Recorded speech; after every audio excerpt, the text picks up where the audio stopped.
ఒక ప్లాన్, ఒక ప్రణాళిక నీ జీవితంలో దేవునికి ఉంటుంది. అది నెరవేరుతూ ఉన్నప్పుడు చివరి వరకు నువ్వు వేచి చూడాల్సిందే తప్ప మధ్యలో దేవుడు నీకు చెప్పడు. ఒకటి ధైర్యంగా ఉండాలి. యాకోబు గారు నీతిమంతుడు కాబట్టి యాకోబు గారిని కాపాడాలి అనేటటువంటి ఉద్దేశంతో, వాళ్ళను పోషించాలి, రక్షించాలి అనే ఉద్దేశంతో దేవుడు 20 సంవత్సరాల తర్వాత రాబోయేటటువంటి కరువులో నుంచి ఈ కుటుంబాన్ని కాపాడాలనుకున్నాడు. అందుకోసమే ఆ కరువు 20 సంవత్సరాల తర్వాత రాబోతుంటే 20 సంవత్సరాలకు ముందు ప్రణాళికలు వేశాడు ఆ కరువు నుంచి తప్పించడానికి దేవుడు.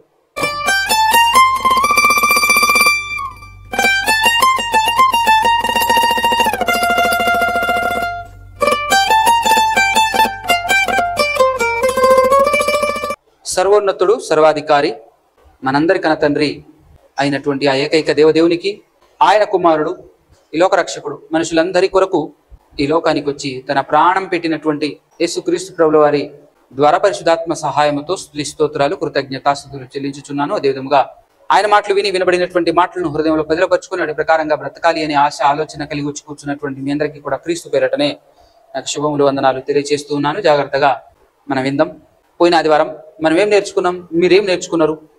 ఎస్, ఏది న్యాయమో, ఏది అన్యాయమో, ఏది తప్పో, ఏది ఒప్పో, ఏది రైట్, ఏది రాంగ్ అనేటువంటి విషయాలపైన అవగాహన, ఏది పాపం, ఏది పాపం కాదు అనేటువంటి తీర్పు తీర్చేటటువంటి శక్తి, సామర్థ్యం, జ్ఞానం అనకూడదు కానీ అలాంటి తీర్పులు తీర్చగలిగే శక్తి, సామర్థ్యం మనిషికి ఉందా అనే విషయాలు మనం నేర్చుకున్నాం. నేర్చుకున్న ప్రతి పాఠం హృదయంలో పదిలపరుచుకుంటే బాగుంటుంది, లేకపోతే ఉపయోగం లేదు. నేను చెప్పాను, ప్రతిసారి చెప్తా ఉన్నాను, ఒక నోట్స్ మెయింటైన్ చేయండి. ఖచ్చితంగా ఒక నోట్స్ మెయింటైన్ చేయాలి. వస్తుంది, అలవాటు చేసుకుంటే పెద్ద విషయం ఏమి కాదు కదా. టాపీ పట్టుకోక ముందు టాపీ పట్టుకోవటం తెలుసా నీకు? ఏదైనా అంతే, నేర్చుకుంటే అన్నీ వస్తాయి. మనం కేవలం ఆసక్తి చూపిస్తే చాలు. నోట్స్ తీసుకొని పెన్నుతో రాయటం ఇష్టపడితే చాలు, ఆటోమేటిక్గా అన్నీ వచ్చేస్తాయి. ఈరోజు ఒక విషయం నేర్చుకుందాం. అదేంటంటే, మన జీవితంలో కష్టాలు, మన జీవితంలో బాధలు, కష్టాలు అలుముకున్నప్పుడు మనం ఎలా ఆలోచిస్తాం? ఆ సమయంలో దేవుడు ఏం చేస్తుంటాడు? మనం ఏం చేస్తుంటాం? జనరల్గా కష్టాలు, బాధలు వచ్చినప్పుడే భూమి మీద ఉన్నటువంటి మ్యాక్సిమం ఎక్కువ మంది, 99% మంది దేవుని గురించి ఆలోచిస్తారు, దేవుని వైపే చూస్తారు. కాకపోతే ఆ దేవుడు ఎవరు, ఏమిటి అనే విషయాలు తెలియకపోవచ్చేమో కానీ మ్యాక్సిమం దేవుడా అనక తప్పదు. దేవుని వైపు చూడక మానరు. అందులోనూ మరి ముఖ్యంగా దేవుడు ఎవరో తెలిసినటువంటి వాడు, నీతిమంతుడైనటువంటి వ్యక్తి ఏం చేస్తాడు? కష్టాలు, బాధలు అలుముకున్నప్పుడు అనే విషయాలు మనం ఊహించి మాట్లాడుకోవటం కంటే ప్రాక్టికల్గా బైబిల్లో ఉన్నటువంటి నీతిమంతులు మరి వాళ్ళ జీవితంలోనికి కష్టాలు అలుముకున్నప్పుడు వాళ్ళు ఏం చేశారు, అదే సందర్భంలో దేవుడు ఏం చేశాడు అనే విషయాలు మనం బైబిల్లో నుంచి నేర్చుకునేటువంటి ప్రయత్నం చేద్దాం. దాని కొరకు నేను ఒక నీతిమంతుడిని తీసుకుంటున్నాను. ఆ నీతిమంతుడు ఎవరు అని అంటే ఇజ్రాయెల్ గారు. ఎవరు? యాకోబు గారు అలియాస్ ఇజ్రాయెల్ గారి గురించి మాట్లాడుకుందాం. ఆయన జీవిత చరిత్ర చాలా ఉంటుంది, కానీ మనకు ప్రాముఖ్యమైనటువంటి సందర్భమే మనం ఈరోజు చూద్దాం. అర్థమవుతుందా? జనరల్గా యాకోబు గారి తల్లిదండ్రులు ఎవరు? ఇస్సాకు గారు, రిబ్కా గారు కదా. ఇస్సాకు గారి తండ్రి ఎవరు? అబ్రహాము గారు, famous personality in the Bible. So దేవుడు ప్రపంచవ్యాప్తంగా వెతికి మరీ పట్టుకున్నటువంటి వ్యక్తి అబ్రహాం గారు. ప్రపంచంలో ఉన్న మనుషులందరూ కూడా దేవుని పిల్లలే, అందరూ దేవుని వలన కలిగినటువంటి వారే, అందరూ దేవుని వలన బ్రతుకుతున్నటువంటి వారే. అయినప్పటికీ అందులో దేవుడు ఎక్కడా అని చెప్పేసి దేవుని గురించి వెతుకుతూ దేవుని పైన ఆసక్తి కలిగి ఉండటం మాత్రమే కాకుండా తన హృదయంలో దేవుని పట్ల ఎంతో చక్కటి ఆసక్తి కలిగినటువంటి వ్యక్తిగా ఆయన కనబడటంతో దేవుడు ఆయన్ని, మరి ముఖ్యంగా దేవుడు ఆయన్ని సెలెక్ట్ చేసుకోవడానికి ఒక ప్రధానమైనటువంటి కారణం దేవుడు చెప్పాడు. అదొక్క మాట మనం ఆదికాండం 18వ అధ్యాయం 19వ వచనం. ఎట్లనగా యెహోవా అబ్రహామును గూర్చి చెప్పినది అతనికి కలుగజేయునట్లు తన తర్వాత తన పిల్లలును తన ఇంటి వారును నీతి న్యాయములు జరిగించుచు యెహోవా మార్గమున గైకొనుటకు అతడు వారికి ఆజ్ఞాపించినట్లు నేను అతన్ని ఎరిగి ఉన్నాను. నేను ఏమన్నాడు? ఎందుకు దేవుడు ఆయన్ని సెలెక్ట్ చేసుకున్నాడు అని అన్నప్పుడు, ఒకటి తన హృదయంలో దేవుని పట్ల అవగాహన, దేవుని ఎడల ఆసక్తి, మరి ముఖ్యంగా దేవుని ఎడల ఆసక్తి ఉంది అని మనం ఎలా చెప్పగలుగుతున్నాం అంటే, దేవుడు ఆయన్ని ఎలా ఎరిగి ఉన్నాడట? నేను చెప్పేటటువంటి విధులు, నేను చెప్పేటటువంటి ఆజ్ఞలు, నేను చెప్పేటటువంటి మార్గం ఏదైతుందో ఆ మార్గంలో తాను నడవటం మాత్రమే కాకుండా తన తర్వాత సంతతి, తన గర్భాన పుట్టబోయేటటువంటి పిల్లల్ని కూడా ఆ విధంగా నడిచే విధంగా వాళ్లను సెట్ చేయగలడు, వాళ్లను నడిపించగలడు. అలాంటి క్యారెక్టర్ కలిగినటువంటి వాడుగా దేవుడు అబ్రహాము గారిని గుర్తించడం జరిగిందట. అర్థమవుతుందా? ఒక ఆలోచన ఏంటంటే, ఇలా ఎవరు చేయగలరు? మనం దేవుని చిత్తానుసారంగా బ్రతుకుతూ ఉండటం మాత్రమే కాకుండా మన పిల్లల్ని కూడా దేవునిలో నడిచేలా చేయగలిగినటువంటి వ్యక్తి ఎవరు? నీతిమంతులు అని మీరంటే, చాలా మంది నీతిమంతుల పిల్లలు పాడైపోయారు, అవునా? చాలా మంది నీతిమంతుల పిల్లలు పాడైపోయారు, భయంకరమైనటువంటి పాపాలు చేశారు, చరిత్ర చెప్తుంది కదా. అలా చేయాలి అని అంటే పిల్లల కంటే ఎక్కువగా, మరీ ఎక్కువగా దేవుణ్ణి ప్రేమించగలిగేటటువంటి వాడు మాత్రమే అలా చేయగలరు. అందుకోసమే నీ కుమారుడిని నాకు ఇస్తావా అని దేవుడు అబ్రహాముని అడిగితే, ఒకటి రెండు ఆలోచించకుండా, సంశయించకుండా, బాధపడకుండా సంతోషంగా ఇవ్వటానికి సిద్ధపడినటువంటి వ్యక్తి ఆయన. అర్థమవుతుందా? ఇప్పుడు చెప్పండి, ఏ వ్యక్తి తన పిల్లల్ని దేవుని కొరకు పెంచగలడు? ఎవరైతే తన పిల్లల కంటే ఎక్కువగా దేవునిని ప్రేమిస్తూ ఉంటారో వారు మాత్రమే పిల్లల్ని ఆ విధంగా పెంచగలరనే ఒక విషయం అబ్రహామును బట్టి మనకు అర్థమవుతుంది. దేవుడు అబ్రహామును ఎరిగిన విధానాన్ని బట్టి కూడా మనకు అర్థమవుతుంది. అలాంటి తండ్రి గర్భాన పుట్టినటువంటి కుమారుడే ఇస్సాకు. ఇస్సాకు గారు కూడా తన జీవిత కాలంలో నీతిమంతుడుగా బ్రతికాడు. ఇస్సాకు గారు నీతిమంతుడుగా బ్రతకటానికి గల కారణం ఎవరు అని అంటే అబ్రహాము గారు అని చెప్పొచ్చు.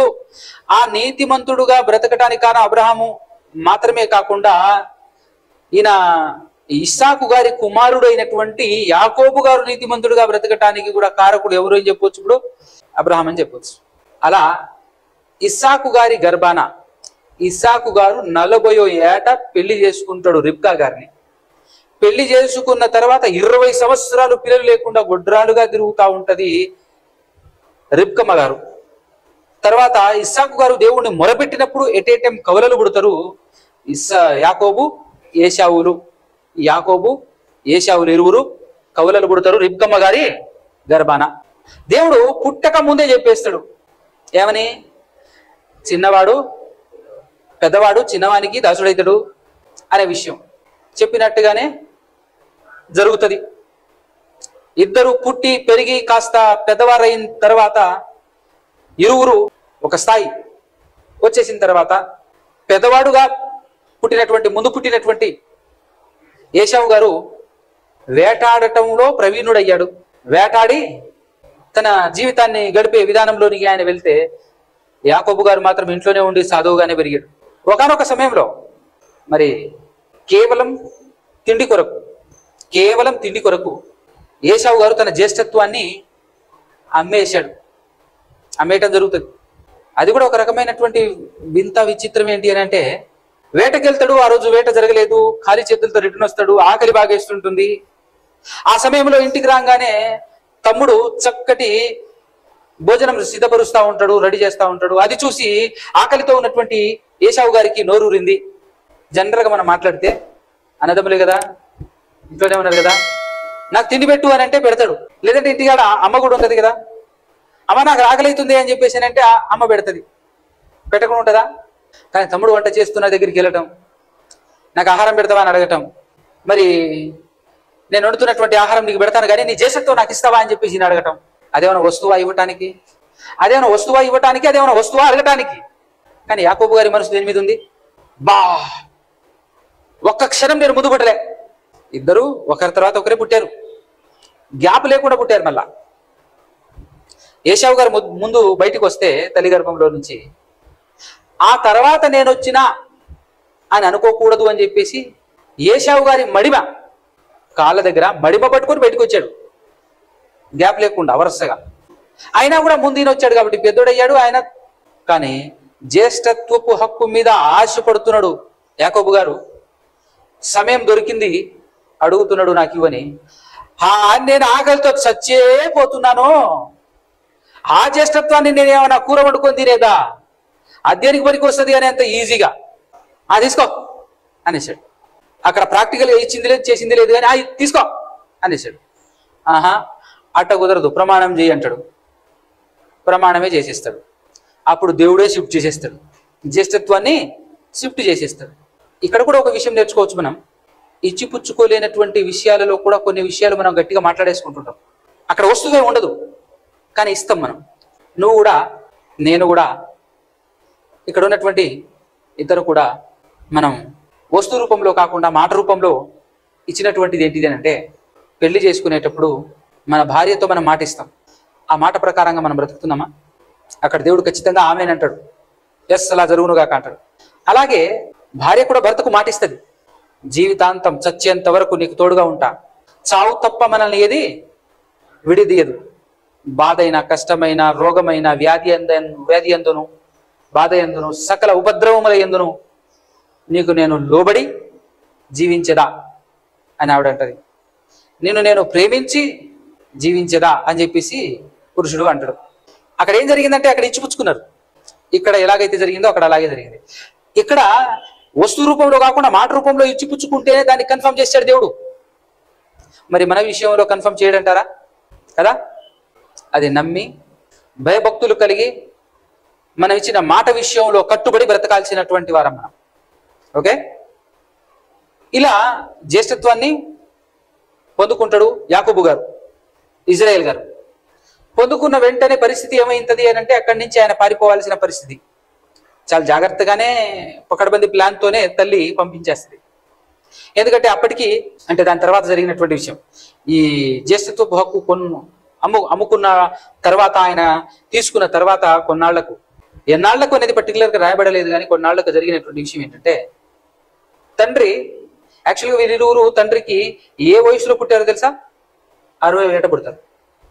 తండ్రి అయిన ఇస్సాకు గారు 40 ఏట పెళ్లి చేసుకుంటే 60 ఏట, అంటే 20 సంవత్సరాల తర్వాత మళ్ళీ పిల్లలు పుడతారు. 20 సంవత్సరాల తర్వాత పిల్లలు పుడతారు 60లో. ఆయన బ్రతకటం, ఈ ఇస్సాకు గారు 180 సంవత్సరాలు బ్రతుకుతాడు. ఇస్సాకు గారు 180 బ్రతుకుతారు.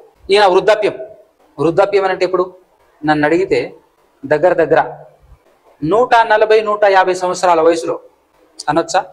అట్లా కాదు, కానీ ఏ వయసులో అని అంటే, యాకోబు గారికి 45-50, యాకోబు గారికి 45 నుంచి 50 సంవత్సరాల ఏజ్లో ఆయన తన తల్లిదండ్రులను విడిచిపెట్టి హారాను దేశానికి, పద్దనరాము ప్రాంతానికి వెళ్తాడు.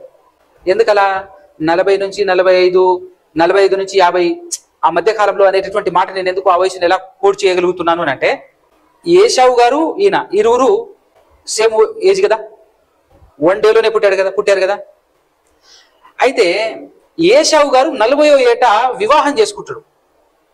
ఏశావు గారు 40వ ఏట పెళ్లి చేసుకుంటాడు. పెళ్లి చేసుకున్న తర్వాత తన భార్యలు కనాను దేశపు స్త్రీలు, ఆ కనాను దేశపు స్త్రీలను పెళ్లి చేసుకోవటం వల్ల ఆ స్త్రీలు రిబ్కా గారిని ఇబ్బంది పెడతారు. ఆ ఇబ్బంది పెట్టే విధానాన్ని చూసి రిబ్కమ్మ తన భర్త అయినటువంటి ఇస్సాకుతో చెప్పినటువంటి మాట ఏంటంటే, ఇదిగో పెద్దవాడు ఏశావు చేసుకున్నటువంటి భార్యల వల్ల మనకు అసలు సుఖం లేదు, ప్రశాంతత లేదు, కాబట్టి మన చిన్న కుమారుడు మాత్రం పొరపాటున కూడా ఈ దేశపు అమ్మాయిల్ని చేసుకోవటానికి వీలు లేదు అని అంటది రిబ్కమ్మ గారు. అంటే అప్పటికి ఏశావు పెళ్లి చేసుకొని మినిమం కాదన్న ఒక 4-5 సంవత్సరాలు అయితే కానీ వాళ్ళ క్యారెక్టర్ బయటపడదు, అవునా కదా. ఇసుకు చెందింది అని అంటే, వాళ్ళ ప్రవర్తన వల్ల ఇబ్బందులు పడ్డారు వీళ్ళు అని అంటే కొన్ని సంవత్సరాలు గడిచాయి. ఓకే, ఆ తర్వాత ఏం జరిగిందంటే, ఇప్పుడు 60+40 ఎంత? 100 చిల్లర. ఎవరికి? ఇస్సాకు గారికి 100 చిల్లర అయినప్పుడు ఇస్సాకు గారికి కళ్ళు కానరాట్లేవు. అప్పుడు నా వృద్ధాప్యం వచ్చింది నాయన, నేను ఎప్పుడు చనిపోతానో తెలియదు, మరి నేను ఆశీర్వదిస్తాను నిన్ను అని పెద్ద కుమారుడైనటువంటి ఏశావును పిలిచి వేట మాంసం తీసుకొచ్చేసి చక్కటి భోజ్యములను తీసుకురా, భోజనం రెడీ చేసి తీసుకురా, నిన్ను ఆశీర్వదిస్తాడు. ఆ విషయం అమ్మగారు వినేసి ఏం చేసింది అంటే, ఆయన వేటకెళ్ళిపోయినటువంటి సమయంలో కుమారుడు చిన్న కుమారుడిని తీసుకొచ్చేసి, ఈ సంగతి అంతా మనకు తెలుసు కదా, చిన్న కుమారుడిని తీసుకొచ్చేసి, ఆయన నువ్వు మందులోకి వెళ్ళేసి చక్కటి మేకపిల్లలు తీసుకురా, వదించి చక్కటి భోజనం రెడీ చేస్తారు, నువ్వు వెళ్ళేసి ఇచ్చి ఆశీర్వాదం పొందు అని చెప్పేసి అంటే, యాకోబు గారు యథార్థమైనటువంటి హృదయంతో, అమ్మ వద్దు, నేను ఆల్రెడీ జ్యేష్ఠత్వం కొనేసుకున్నాను, ఈ ఇబ్బంది ఎందుకు, వద్దు నాయన, నువ్వు ఆశీర్వాదం కూడా తీసుకోవాల్సిందే ఖచ్చితంగా అని చెప్పేసి అమ్మ పట్టుబడతాడు. దొరికితే ఆశీర్వాదాలకి బదులుగా శాపనార్థాలు పెడతాడు. ఎందుకమ్మా అని అంటే, ఆ శాపాలు నాకు వచ్చునుగాక, నా మీదకి వచ్చునుగాక, ఆశీర్వాదం అయితే నీకు, శాపాలు అయితే నాకు అని అమ్మ ధైర్యం ఇవ్వటంతో అమ్మ బలవంతం మీద వెళ్ళటం, ఏశావు గారి బట్టలు దొడుక్కొని వెళ్ళటం, మొత్తానికి ఆశీర్వాదం పొందుకొని రావటం జరిగిన తర్వాత ఏశావు గారు వెళ్తారు. ఏశావు గారు వెళ్ళినప్పుడు, నేను ఆల్రెడీ దీవించేసిన నాయన నువ్వే అనుకొని, నువ్వు ఇప్పుడు వస్తున్నావా, ఇంతకు ముందు వచ్చిందైతే మరి ఆయన నిజంగా దీవింపబడిన వాడే అని చెప్పినప్పుడు బాధపడతాడు, ఏడుస్తాడు. అప్పుడు నా జ్యేష్ఠత్వం తీసుకున్నాడు, అప్పుడు నువ్వు నీ అంతటా నువ్వు జ్యేష్ఠత్వం అమ్మితివి గనుక దేవుడు ఈరోజు ఆశీర్వాదం నీకు రానివ్వకుండా చేశాడు. అయితే కక్షతో నేను ఇతన్ని చంపేయాలి అనే ప్లాన్ వేస్తాడు ఏశావు గారు. అది కూడా తల్లి వింటది. విన్న తల్లి చక్కటి ప్లాన్తో పంపించేస్తుంటది. ఏంటి అని అంటే, పెద్ద ఆయన చేసుకున్నటువంటి భార్యలు వాళ్ళ వల్ల మన ప్రాణం విసికి ఉన్నది కాబట్టి, ఈ దేశపు ప్రాంతంలో ఉన్నటువంటి అమ్మాయిలు ఎవరు కూడా మన చిన్న కుమారుడైనటువంటి యాకోబు గారికి భార్యలుగా రాకూడదు, చేసుకోకూడదు అని చెప్పేసి మాట్లాడినప్పుడు చక్కటి సలహా ఇక్కడ నేర్చుకోవాలి. ప్రతి స్త్రీ ఇక్కడ నేర్చుకోవాల్సినటువంటి పాయింట్ ఏంటో తెలుసా? రిబ్కమ్మ గారి దగ్గర నేర్చుకోవాల్సినటువంటి పాయింట్. ఆ మాట చూద్దాం ఒక్కసారి. ఆదికాండము 27:46 మరియు రిబ్కా ఇస్సాకుతో ఏమని మాట్లాడుతున్నారో చూడండి. హేతు కుమార్తెల వలన నా ప్రాణము విసిగినది, ఈ దేశస్థురాండ్రైన హేతు కుమార్తెలలో వీరి వంటి ఒక దానిని యాకోబు పెళ్లి చేసుకుని ఎడల నా బ్రతుకు వలన నాకేమి ప్రయోజనము అనెను. నా బ్రతుకు వలన నాకేమి, ఎవరితో చెప్పింది? ఇస్సాకుతో చెప్పింది. ఇప్పుడు ఇస్సాకు గారు ఏం చేస్తున్నారు ఒక్కసారి కంటిన్యూషన్. 28వ అధ్యాయం 1వ వచనం. ఇస్సాకు గారు యాకోబును పిలిపించి, నీవు కనాను కుమార్తెలలో ఏవతెను వివాహము చేసుకొనకూడదు, నీవు లేచి పద్దనరాములోనున్న నీ తల్లికి తండ్రి అయిన బెతూయేలు ఇంటికి వెళ్లి అక్కడ నీ తల్లి సహోదరుడు లాబాను కుమార్తెలలో ఒక దానిని వివాహము చేసుకొనమని అతనికి ఆజ్ఞాపించి అన్నాడు. చూడు, అంటే పంపివేస్తున్నాడు. ఇక్కడ స్త్రీలు రిబ్కమ్మ గారి ద్వారా నేర్చుకోవాల్సినటువంటి పాయింట్ ఏంటంటే, ఇప్పుడు రిబ్కమ్మ గారు తన కుమారుడికి ఈ విషయం చెప్పొచ్చా చెప్పకూడదా చెప్పండి? నానా, నువ్వు మాత్రం ఇక్కడ ఉన్నటువంటి అమ్మాయిలను ఎవరిని పెళ్లి చేసుకోకూడదురా, నువ్వు వెళ్ళు, మా ఇంటికి వెళ్ళు, మా తమ్ముడు లేదా మా సహోదరుడు ఆయన ఇంటికి వెళ్ళు, ఆయన కుమార్తెలు ఉన్నారు, ఆ వాళ్ళను పెళ్లి చేసుకోవాలి, ఇక్కడ ఉన్నటువంటి వాళ్ళు పెళ్లి చేసుకోకూడదు, వెళ్ళు అని చెప్పి అనొచ్చుగా. కానీ డైరెక్ట్గా అనట్లే. ఎవరి దగ్గరికి వెళ్ళింది? ఎవరైనా ఇస్సాకు తన భర్త. అంటే నువ్వేం చెప్పాలన్నా కూడా పద్ధతి ఏంటిది, విధానం ఏంటిది? యజమానుని అడగాలి ప్రతి విషయంలో. అంటే నా కుమార్తెని మాట్లాడకూడదా, నాకు ఆ హక్కులు కూడా లేదా, నాకు ఈ హక్కు కూడా లేదా అని చెప్పేసి తెలివి మీరి మాట్లాడతారు స్త్రీలు. దీన్ని తప్పించుకునే విధానం అని అంటారు తప్ప, పద్ధతి కలిగినటువంటి స్త్రీ అలా మాట్లాడరు.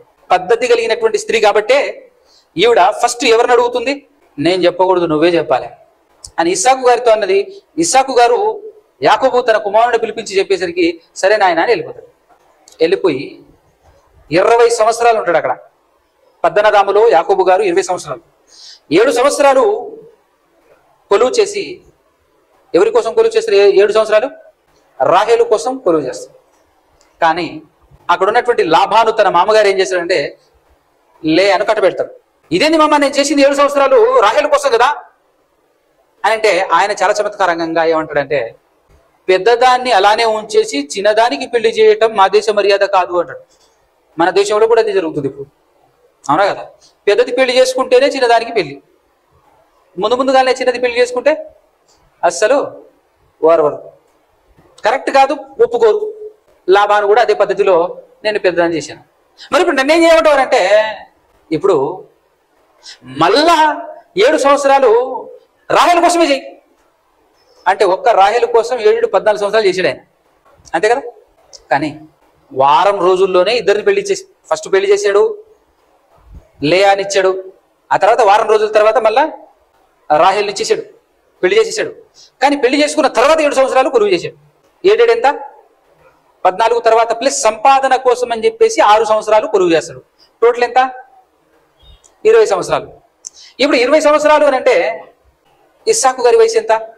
120 నుంచి 130 మధ్యలో. ఇస్సాకు గారి టోటల్ వయసు ఎంత? ఎన్ని సంవత్సరాలు బతికాడు ఆయన? 180. గుర్తుపెట్టుకోండి, అబ్రాహాం గారు 175, ఇస్సాకు గారు 5 సంవత్సరాలు ఎక్స్ట్రా బతికారు, 180 సంవత్సరాలు బతికారు. రిటర్న్ వెళ్ళి 20 సంవత్సరాలు భయంకరమైనటువంటి కష్టాలు గడిపి సంపాదించుకొని వచ్చాడు. 20 సంవత్సరాలు ఏమేమి సంపాదించాడు? 20 సంవత్సరాల్లో 4 భార్యల్ని, 12 మంది పిల్లల్ని, 13 మంది పిల్లల్ని, దీనా కూడా ఉందిగా. తర్వాత విస్తారమైనటువంటి ఆస్తిని సంపాదించుకొని రిటర్న్ వచ్చాడు.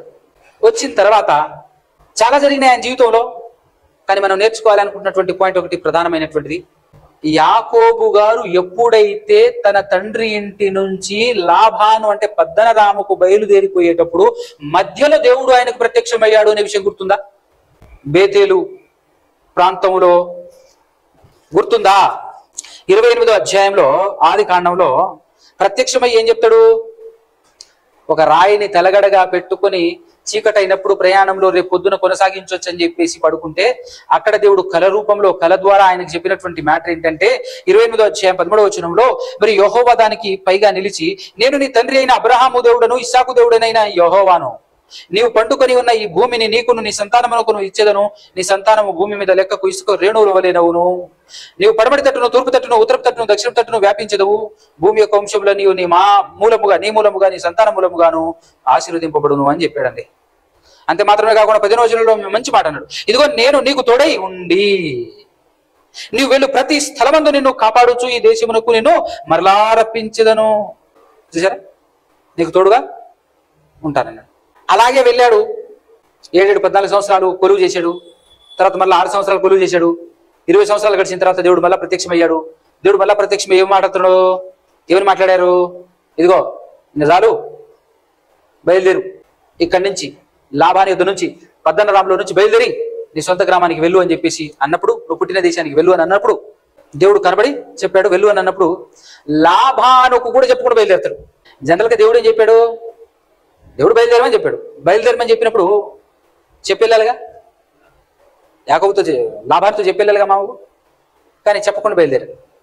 చెప్పకుండా బయలుదేరటం వల్ల వెనకాల నుంచి పరిగెత్తుకుంటూ వచ్చాడు లాభాను సైన్యాన్ని తీసుకొని. అప్పుడు దేవుడు, యాకోబుకు తోడుగా ఉన్న దేవుడు లాభానుకు కళ ద్వారా ప్రత్యక్షమై లాభానుతో ఏం మాట్లాడి తెలుసా? తరుముకుంటూ పోతున్న యాకోబు దగ్గరికి, జాగ్రత్త బిడ్డ, నువ్వు మంచి గాని చెడు గాని యాకోబుతో మాట్లాడితివా, ఏదైనా తప్పు మాట్లాడితివా, రిటర్న్ వెళ్ళవు, నువ్వు రిటర్న్ వెళ్ళవు చెప్తున్నాను అని చెప్పేసి వార్నింగ్ ఇస్తాడు. అంటే దేవుడు ఎంత జాగ్రత్తగా తోడుగా ఉంటున్నాడు అనే విషయం మనం గమనించాలి. ఎవరికి? యాకోబు గారికి. ఆ ప్రత్యక్షమైనటువంటి విషయాలు 31వ అధ్యాయంలో చూడొచ్చు మనం. 7వ వచనంలో భార్యలతో చెప్తున్నాడు యాకోబు గారు, మీ తండ్రి నన్ను మోసపుచ్చి 10 మార్లు నా జీతం మార్చెను, అయినను దేవుడు అతన్ని నాకు హాని చెయ్యనియలేదు. అంటే దేవుడు కాపాడుతూ వస్తున్నాడు. 20 సంవత్సరాలు దేవుడు కాపాడాడు, ఎక్కడ కూడా హాని చేయనీయకుండా. అదే విషయం 11వ వచనంలో చెప్తున్నాడు, మరియు ఆ స్వప్నమందు దేవుని దూత యాకోబు అని నన్ను పిలువగా చిత్తం ప్రభువా అని చెప్తిని. అప్పుడు ఆయన, నీ కన్నులెత్తి చూడుమో, గొర్రెలను దాటుచున్న పొట్టెళ్ళనియు చారలైనను పొడలైనను మచ్చలైనను గలివి ఏరైనగా లాభాను నీకు చేయుచున్నది యావత్తును చూచి తిని, నీవెక్కడ స్తంభం మీద నూనె పోసితివో, ఎక్కడ నాకు మురుకుబడి చేసితివో ఆ బేతేలు దేవుడను నేనే. ఇప్పుడు నీవు లేచి ఈ దేశంలో నుండి బయలుదేరి నీవు పుట్టిన దేశంలోకి తిరిగి వెళ్ళమని నాతో చెప్పాను. అంటే ఇదిగో నీకు తోడుగా ఉండి గొర్రెల మందరు కాయుచున్నప్పుడు, మేకలు గొర్రెలు ఎడ్లు కాయుచున్నప్పుడు ఒక లెక్క మాట్లాడుకున్నారు లాభాను యాకోబు గారు. మచ్చలు అనేటటువంటివి లేని జీవులు యాకోబుకి ఇచ్చి, ఈ జీవులలో మచ్చలు కలిగినవి పుడితే అది నీకు, మచ్చలు లేకుండా నల్లగానే మంచిగా నార్మల్గా పుట్టినాయి అనుకో అవన్నీ నాకు అని చెప్పేసి లాభాను గారు ప్లాన్ చేస్తారు.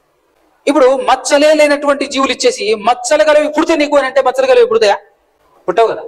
కానీ దేవుడు కరుణించి దేవుడు చేసినటువంటి మేలు ఏంటంటే అన్ని మచ్చలు కలిగే కనడం, అన్ని యాకోబు గారు తీసుకోవటం, తూచి తూచి తూచి అని చెప్పేసి మళ్ళా లాభాను గారు రావటం వచ్చేసి ఇప్పుడు మచ్చలు లేకుండా పుడితే నీకు అంటాడు, మచ్చలు పుట్టినని నాకు అంటాడు. మార్చాడా? ఈయన ఎప్పుడైతే మచ్చలు లేనివి నీకు అని అంటాడో అప్పుడు మచ్చలు లేనివే పుట్టాయని. మళ్ళీ తీసుకున్నాడు మొత్తం యాకోబు గారు. అబ్బా ఇది గురేటలేదు చూచాను మళ్ళీ మొదటిది అంటాడు. అలా అనేక సార్లు జీతం మార్చినను దేవుడు తోడుగా ఉండి విస్తారమైనటువంటి ఆశ సంపాదించుకునే విధంగా దేవుడు తోడుగా ఉండి ప్రతిదీ చెప్పుకుంటూ స్వప్నమందు ప్రత్యక్షమవుతూ చెప్పుకుంటూ వచ్చాడు. ఫైనల్ గా ఇక వెళ్ళు అన్నాడు కాబట్టి వచ్చేసాడు. వచ్చేసినప్పుడు వెనకాల నుంచి తరుముకుంటూ ఎవరు వస్తారు? లాబాను వస్తారు. అప్పుడు ఆ లాబానుకు కూడా స్వప్నమందు ఎలా ప్రత్యక్షమయ్యాడో చూడొక్కసారి 31వ అధ్యాయంలో 24వ వచనం, ఆదికాండం 31. ఆ రాత్రి స్వప్నమందు దేవుడు సిరియావాడైన లాబాను వద్దకు వచ్చి, నీవు యాకోబుతో మంచిగాని చెడ్డగాని పలుకుకుమో జాగ్రత్త సుమి అని అతనితో చెప్పాను. అంటే లాబానుకు వార్నింగ్ ఇచ్చాడా లేదా దేవుడు? వెళ్తుంది ఎక్కడికి? యాకోబు దగ్గరికి. వెళ్ళిన తర్వాత ఆయనతో ఏమైనా మంచి చెడ్డ ఏమైనా మాట్లాడినావు అనుకో, బాగుండదు, జాగ్రత్త, వార్నింగ్ మామూలు ఉండదు అని చెప్పేసి వార్నింగ్ ఇచ్చాడు. అలానే పోయి జాగ్రత్తగా వచ్చేస్తాడు. నేను ఇదంతా ఎందుకు చెప్తున్నానంటే, దేవుడు అడుగడుగున యాకోబు గారికి ఎలా తోడున్నాడో చూడు, అర్థమవుతుందా? తర్వాత ఇంకొక సన్నివేశం కూడా జరుగుతుంది. యాకోబు గారు ఆ ప్రాంతానికి వెళ్తాడు. కనాను దేశ భూభాగంలోనికి వచ్చేసిన తర్వాత జరిగినటువంటి ఒక విషయం ఏంటంటే, షెకెము అనేటువంటి ప్రాంతంలో గుడారం వేసుకొని బ్రతుకుతున్నప్పుడు యాకోబు గారి కుమార్తె దీనా ఈ షెకెము ప్రాంతం చూసి వస్తాను అని చెప్పేసి అలా బయలుదేరింది. సింగిల్ గా బయలుదేరితే ఆ షెకెము అనేటటువంటి దేశంలో హామోరు అనేటటువంటి రాజు ఉంటాడు. ఆ రాజుగారికి కుమారుడు, పెద్ద కుమారుడు, ఆయన పేరు కూడా ఊరు పేరును బట్టి షెకెము అని పెట్టాడు. ఆ షెకెము అనేటటువంటి అతను ఏం చేశాడనంటే, దీనా అందం చూసి, దీనా ఒంటరిగా రావటం చూసి ఆవిడ్ని పట్టుకొని రేప్ చేసి తన ఇంట్లోనే పెట్టేసుకున్నాడు. అప్పుడు హామోరు పరిగెత్తుకుని పోయాడు యాకోబు దగ్గరికి. అయ్యా మరి ఎంత కట్నమైన అడుగు, ఎంత ఓలైనా అడుగు, మేము ఇస్తాం. ఆ కాలంలో ఓలి ఉండేది అంటే అమ్మాయికి అబ్బాయి వాళ్ళు ఇచ్చేవాళ్ళు. ఎందుకంటే ఒక వ్యక్తిని తీసుకుంటున్నాం కదా, కానీ పెంచినందుకు ఏదో ఒకటి ఇచ్చి ఇవ్వాలి కదా. తర్వాత మనం ఆ అమ్మాయిని మనం సొంతం చేసుకుంటున్నాం కాబట్టి ఏదో ఇవ్వాలి అని చెప్పేసి ఓలి ఇచ్చేవాడు. ఇదిగో మన మధ్యలో ఉన్నటువంటి తాత కూడా ఓలి ఇచ్చాడట. ఓలి ఇచ్చే పెళ్లి చేసుకున్నాడట ఆయన కదా. మనం కాస్త అన్యాయస్తులం అంతే కదా. మన కట్నం రిటర్న్ తీసుకొని మనం పెళ్లి చేసుకున్నాం. నేనైతే తీసుకోలేదయ్యా, కరెక్ట్గా చెప్పాలంటే ఎంతో కొంత నేనే ఇచ్చిన తప్ప నేనైతే ₹1 అంటే ₹1 కూడా తీసుకోలేదు. అలానే పెళ్లి చేసుకున్నా. ఓకే, అయితే ఆ విధంగా ఆయన యాకోబు దగ్గరకు వచ్చి మాట్లాడటానికి హామరు కుమారుడు ఇద్దరు వచ్చారు. అది విన్నటువంటి యాకోబు గారి కుమారులకు రక్తం ఉడికిపోయింది, మరిగింది. ఇంటికి వచ్చి అడుగుతుంటే కాదనలేక ఏం చెప్పారో తెలుసా? ఇస్తాం కానీ మాకు మళ్ళీ మీరందరూ కూడా సున్నతి చేసుకుంటేనే తప్ప మేము ఇవ్వము అని చెప్పేసి చాలా కన్నింగ్గా ప్లాన్ వేస్తారు. ఆ మాట చెప్పడంతో ఏ సొమ్ము ఏదంతా అడుగుతారో ఎంత అడుగుతారో అనుకున్నాం. కేవలం సున్నతి చేసుకోవటం అంటే పెద్ద విషయం కాదు, మేము చేసుకుంటాం అని చెప్పేసి పోయి ఊరందరినీ దేశం అందరినీ చెప్తే ఆ దేశంలో ఉన్న ప్రతి పురుషుడు ఏం చేశాడు? సున్నతి చేసుకున్నాడు. మరమాంగ చర్మం ఒకటి చేసుకొని కూర్చున్నారు. వాళ్ళు బాధపడుతున్నటువంటి సమయం చూసేసి, వాళ్ళు ఇబ్బంది పడుతున్నటువంటి సమయం చూసేసి ఏమంటే మానదుగా ఈ కాలంలో అయితే ఇంజక్షన్లు అట్లా ఏమైనా వేసేసి యాంటీబయాటిక్ అది వేసేసి కాస్త నొప్పి తగ్గించేస్తారు. కానీ వాళ్ళకి ఆ కాలంలో ఏ నొప్పి ఉండేది, ఏ యాంటీబయాటిక్ ఉండేది?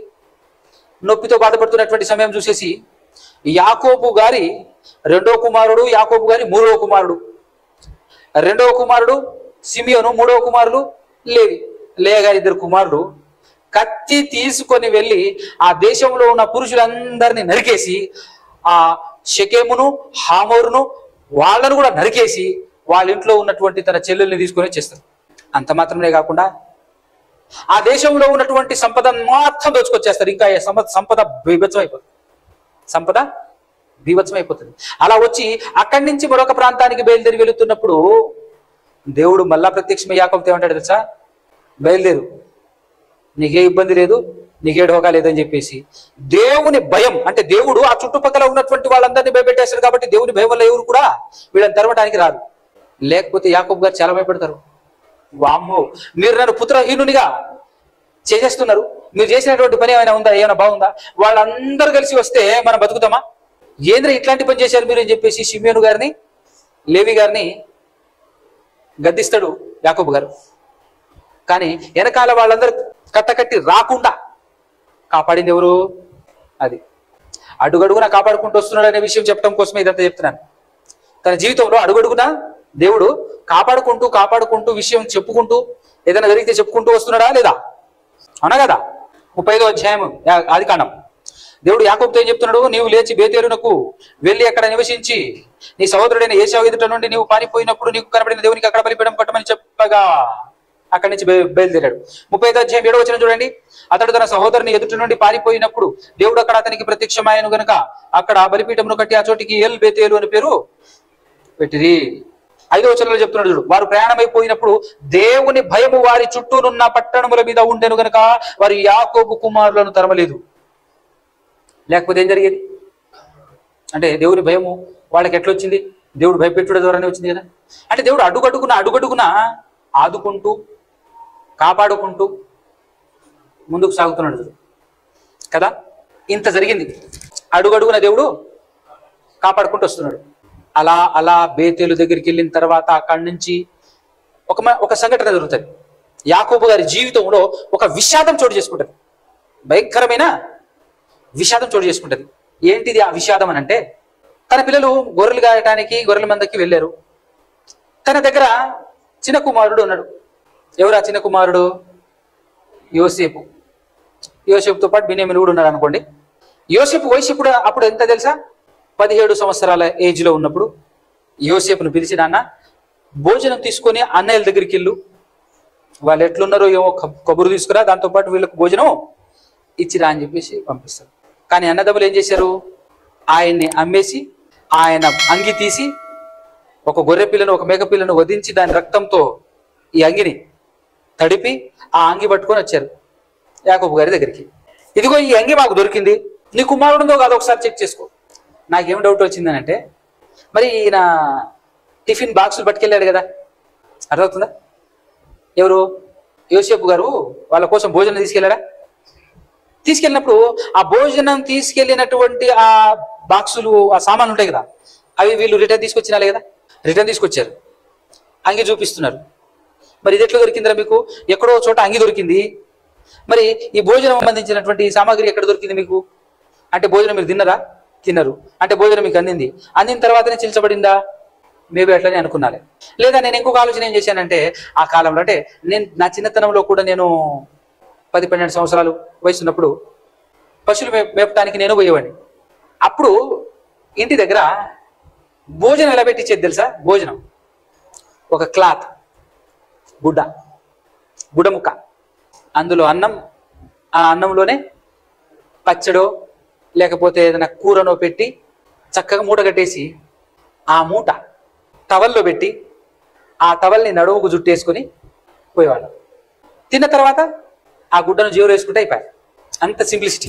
సో ఆ విధంగానే అయినా తీసుకెళ్ళొచ్చు, లేదా బాక్సులు తీసుకొచ్చి ఇచ్చినా కూడా మాకు బాక్సులు ఇచ్చేసి రిటర్న్ బయలుదేరిండు.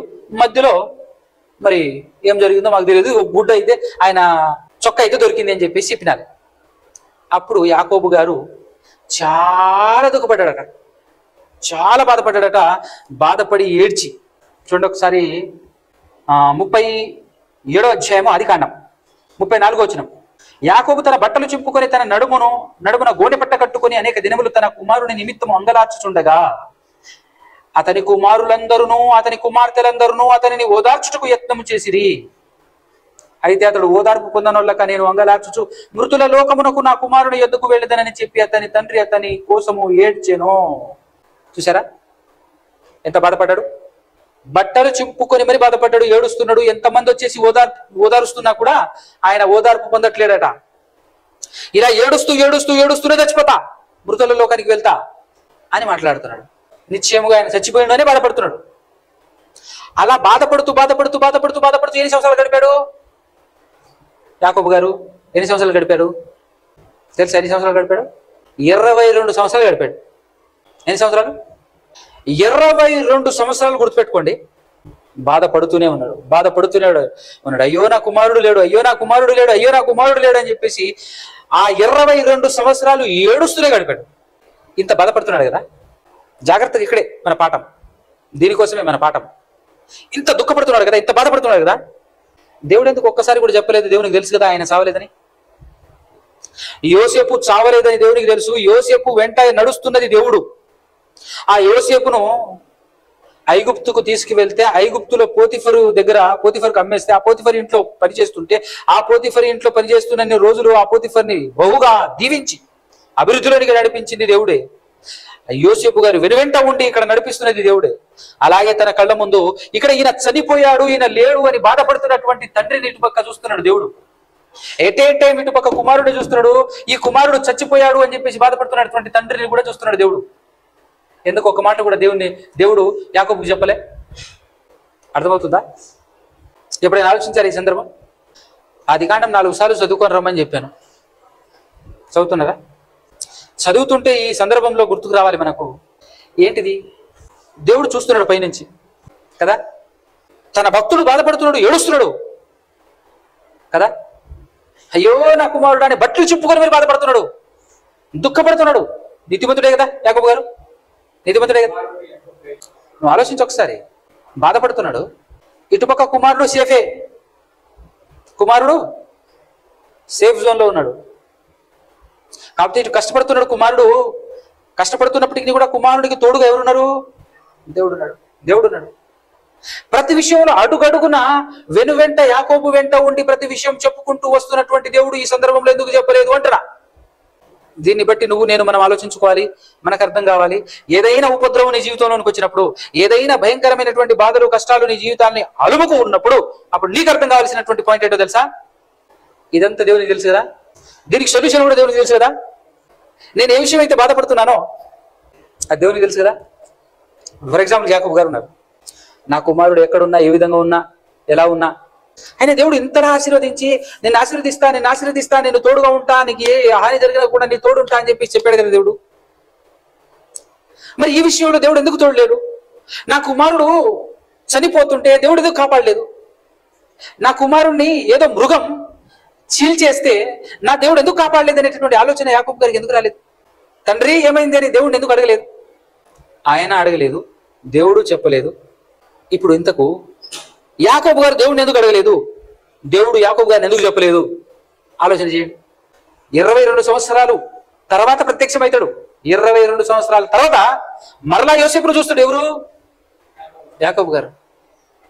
22 సంవత్సరాలు ఆయన ఎలా అంటున్నాను నేను తెలుసా? నేను 17 సంవత్సరాల ఏజ్లో ఉన్నప్పుడు జరిగింది.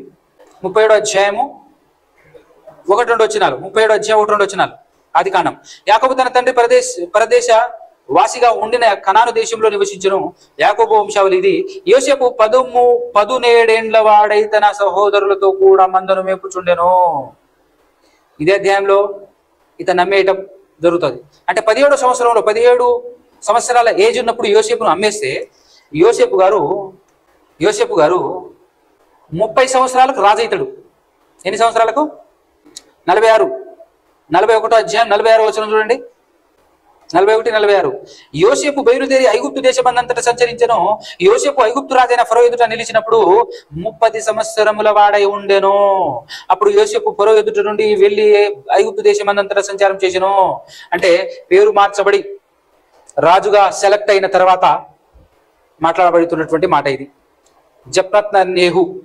జప్నత్పనేహు అనేటటువంటి పేరు పెట్టి వివాహం చేసి రాజుగా నియమించి తర్వాత ఫరో అంతటి వాడుగా ఫరో ఆయన్ని నియమిస్తాడు యోసేపు. ఎందుకు నియమిస్తాడు? ఫరో గారికి వచ్చినటువంటి కళ ఎవరు చెప్పలేకపోతే ఆ కళ భావాన్ని యోసేపు గారు చెప్పినటువంటి భావాన్ని బట్టి 7 సంవత్సరాలు మంచి సమృద్ధిగా పంట పండే సంవత్సరాలు వస్తాయి. ఆ తర్వాత 7 సంవత్సరాలు భయంకరమైనటువంటి కరువు వస్తుంది అని చెప్పాడు కదా. ఇప్పుడు ముందు 7 సంవత్సరాలు సమృద్ధిగా పంట పండే సంవత్సరాలు వస్తాయి కదా. ఆ తర్వాత కరువు స్టార్ట్ అయింది.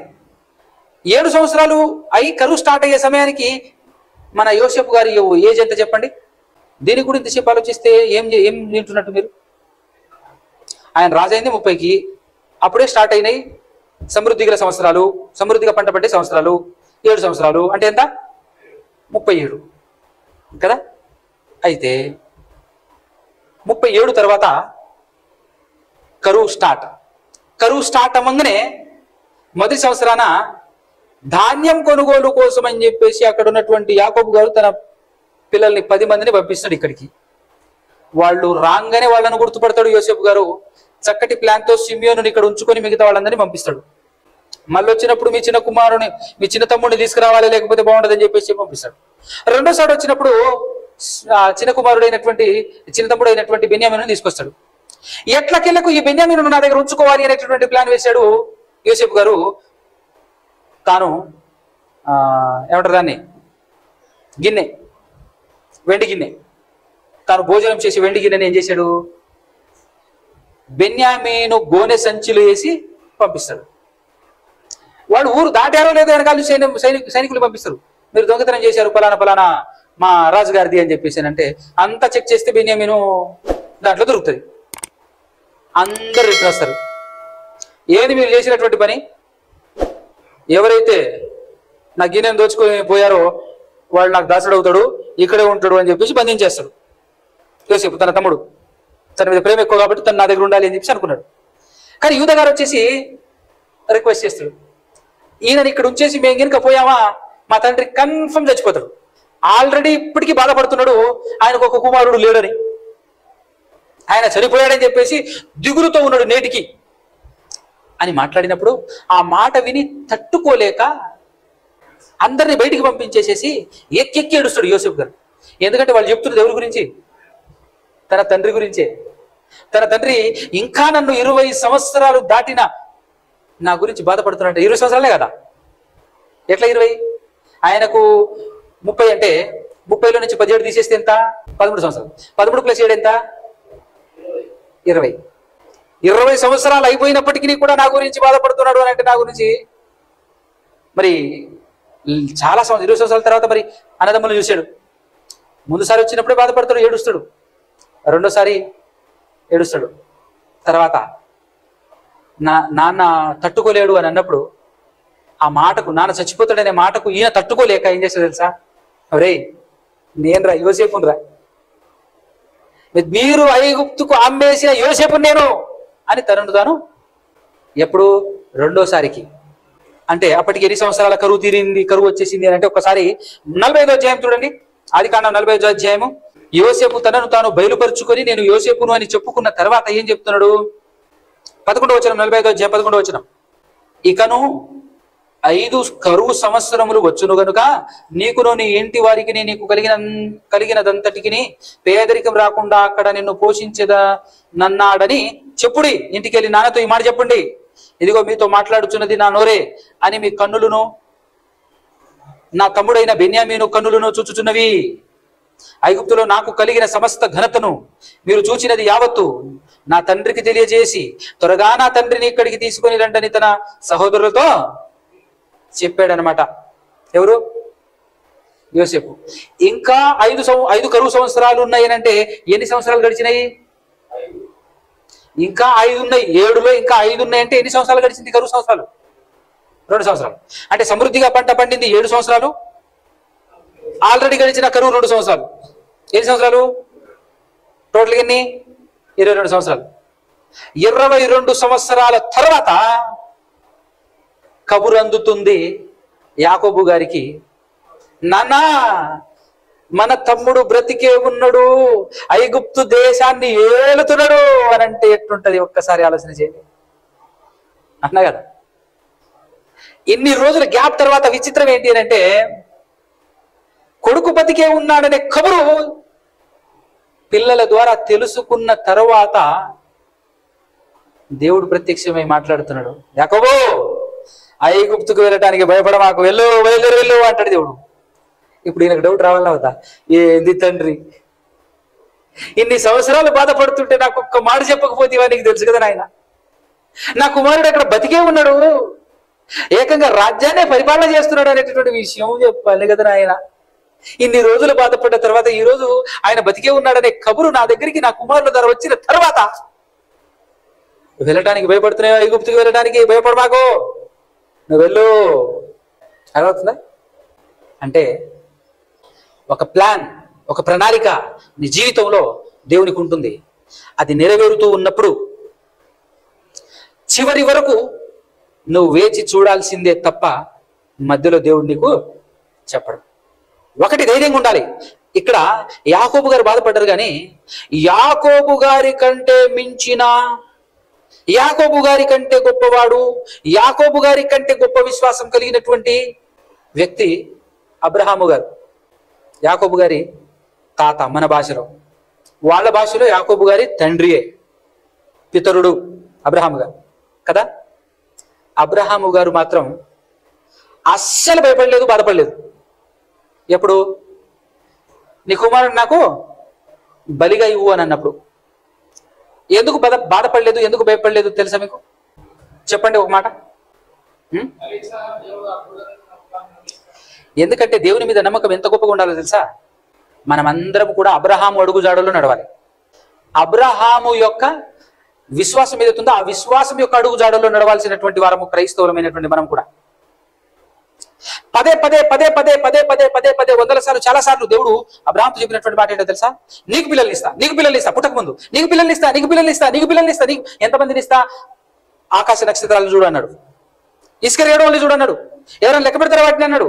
అంత మంది పిల్లల్ని నీకు ఇస్తా అని చెప్పేసి ఎన్నోసార్లు చెప్పాడు. అంత మాత్రమే కాకుండా మరీ పర్టికులర్ గా ఇస్మాయిల్ పుట్టిన తర్వాత కూడా నీ భార్య అయిన శారమ్మ ద్వారానే కుమారుడు పుడతాడు, నీకు పుడతాడు, ఆయన నీకు వారసుడు, ఆయన నీకు వారసుడు, ఆయన నీకు వారసుడు, నీకు వృద్ధాప్య మందు నీకు పుడతారు, వచ్చే ఏట పుడతారు, వచ్చే ఏట ఖచ్చితంగా నీకు కుమారుని ఇస్తాను. ఎవరి ద్వారా? శారమ్మ ద్వారా. అర్థమైందా? ఇన్నిసార్లు చెప్పినప్పుడు మరి ఈ మాటను మనసులో నిజంగా నువ్వు ఆ దేవుని మాటను నమ్మి ఉంటే, ఆ దేవుని మాట మీద నీకు పరిపూర్ణమైనటువంటి విశ్వాసం ఉంటే నువ్వేం చేయాలో అబ్రహాము అదే చేశాడు. ఆ మాటను గట్టిగా నమ్మాడు ఆయన. అంత నమ్మకం ఎలా కలిగిందో తెలుసా? చాలా కాలం ముందు నుంచి నీకు కుమారుడిని ఇస్తా, పిల్లల్ని ఇస్తా, పిల్లల్ని ఇస్తా, పిల్లల్ని ఇస్తా అని చెప్తున్నాడు. అప్పుడు ఎంతో కొంత సంశయించుండు మన అబ్రహాము గారు. ఏమిచ్చినా ఏం లాభం ప్రభు అని చెప్పేసి అనుకోవటం, చెబుతూ ఉన్నప్పటికీ కూడా వృద్ధాప్యం మందు నీకు పిల్లలు పుడతారు అని అంటే నవ్వటం. 100 సంవత్సరాల తర్వాత నాకు పిల్లలు పుడతారా ఏటో అని నవ్వాడు కూడా. ఎవరు? అబ్రహాము గారు. నవ్వాడంటే అర్థం ఏంటి? నమ్మక, పరిపూర్ణమైనటువంటి నమ్మకం ఉండక. కానీ 100కి 100% ఎప్పుడైపోయిందో తెలుసా? 100 సంవత్సరాల తర్వాత, శక్తి ఉడికిపోయిన తర్వాత, స్త్రీ ధర్మము శారమ్మకి ఆగిపోయిన తర్వాత, ఇస్సాకు పుట్టిన తర్వాత ఫుల్ అయిపోయింది. బాడీ మొత్తం విశ్వాసంతో నిండిపోయింది. రక్తహీనత ఉందేమో అబ్రహాము గారికి, కానీ విశ్వాసహీనత మాత్రం, భక్తిహీనత మాత్రం నిండిపోయిందంతే, పొంగిపొర్లుతుంది అంతే. దానితో ఇక దేవుడు ఏమైనా చేయగలడంతే అని చెప్పేసి నమ్మి నీ కుమారుడు నాకు బలిస్తావా అనగానే 1, 2 ఆలోచించకుండా, బాధపడకుండా, భయపడకుండా ఎత్తుకొని పరిగెత్తిపోయాడంతే. ఎక్కడిమ్మంటావు ప్రభు అన్నాడు. ఫలానా మోరియా దేశం అందు ఒక పర్వతం మందు నేను చూపించబోయేటటువంటిది, ఆ పర్వతం మీద బలివు అని అంటే ఎత్తుకెళ్ళిపోయాడంతే. బాధపడుతూ పోలే, గుండె నిండా నమ్మకంతో పోయి బయలుదేరాడు. 3 దినముల ప్రయాణం చేసి ఆ మోరియా పర్వతాలలో ఒక పర్వతం చూపించినప్పుడు ఆ పర్వతం మీదకి ఎక్కుతూ ఉన్నప్పుడు కొడుకు అడుగుతున్నాడు, కుమారుడు అడుగుతున్నాడు, నానా కట్టెలున్నాయి, అంతా ఉన్నాయి, బాగుంది, కానీ బలికి గొర్రెపిల్ల ఏది అని అంటే దేవుడే చూసుకుంటాడు ఆయన పదా అని చెప్పేసి వెళ్తాడు తప్ప అంత ఇంత రవ్వంత కూడా బాధపడ్డు. ఒక్క రవ్వంత ఎంట్రకమందం కూడా భయం గాని, బెరుకు గాని, బాధ గాని ఏవి లేవు ఎవరిలో? అబ్రహాములో. ఎందుకు? నిండుగా ఉంది విశ్వాసం, నిండిపోయింది విశ్వాసంతో. హృదయం నిండా విశ్వాసం ఉంటే నీ జీవితంలో బాధ నీ దరిదాపుల్లో కూడా రాదు. వైఫై ఉన్నట్టుంటది నీ చుట్టూ విశ్వాసం యొక్క ధైర్యం. అందువల్లనే ఏం జరిగిందో తెలుసా? వెళ్ళి అసలు సందేహించట్లేడు, టక బలిపీఠం కట్టేశాడు, కట్టెలు పేర్చేశాడు, దానిపైన కుమారుణ్ణి తీసుకొచ్చేసి బంధించేశాడు, కాళ్ళు చేతులు కట్టేసి ఆ బలిపీఠం మీద వేసేసి ఇక సంపి నొప్పి పెట్టడమే అని చెప్పేసి తీసాడు, కత్తి ఎత్తాడు అంతేగా. అంటే ఫిక్స్ అయిపోయాడు, దేవుడు ఫిక్స్ అయిపోయాడు. క్షమించండి, అబ్రహాం గారు ఫిక్స్ అయిపోయాడు. ఏమని? కానీ హృదయంలో ఏముంది? గట్టి నమ్మకం ఉంది. ఆ విశ్వాసం, అంతటి విశ్వాసం ఉంది యాకోబులో. అంత ఆరెంజ్లో విశ్వాసం లేకపోవటం వల్ల అయ్యో నా కుమారుడు చచ్చిపోయాడే, నా కుమారుడు లేడే అని సొక్క చింపుకొని మీరు బాధపడుతున్నాడు. అవునా? నిజంగా అడ్డుగడ్డుకున్న ప్రతి సీన్లో, ప్రతి సందర్భంలో నాకు తోడుగా ఉండి ఏం జరుగుతుందో, ఎక్కడి నుంచి ఎక్కడికి వెళ్ళాలో చెప్పాడు కదా. పద్దనరాముకి వెళ్తున్నప్పుడు చెప్పాడు, పద్దనరాములో నుంచి రిటర్న్ వస్తున్నప్పుడు చెప్పాడు, పద్దనరాములో పనిచేస్తున్నప్పుడు సహాయం చేశాడు. కూలికి అక్కడున్న లాభాను మాటి మాటికి మార్చేస్తుంటే దేవుడు సహాయం చేశాడు. రిటర్న్ వస్తుంటే చెప్పాడు. రిటర్న్ వస్తున్నప్పుడు ఈయన తరమటానికి లాభాన్ని వస్తే ఆ లాభానికి వార్నింగ్ ఇచ్చాడు.